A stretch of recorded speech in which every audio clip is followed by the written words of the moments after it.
ওই আমগো ফ্রিজ আইছে। এই ফ্রিজ তো আমি রাখতে পারবো না। কিন্তু কেন? আসলে যিনি ডোনেট করছিলেন ওনার একটা সমস্যার কারণে এখন উনি টাকা দিতে পারবেন না। ও, আচ্ছা।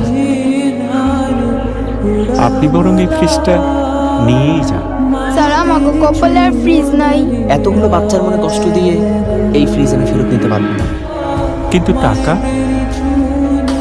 ওটা নিয়ে ভাববেন না, আমি দেখে নেব। আমান সাহেব, ফ্রিজটা ডেলিভারি হয়েছে? জি স্যার। পেমেন্টটা? স্যার টাকাটা আমি খরচ করে ফেলেছি, মাসে মাসে আমার স্যালারি থেকে কেটে নিন প্লিজ। বলেন কি, অফিসের টাকা আপনি ব্যক্তিগত কারণে খরচ করে ফেলেছেন? আমান সাহেব, জি স্যার। আপনাকে তো হেড অফিসে ডেকেছে, কালই ঢাকায় চলে যান। কেন স্যার?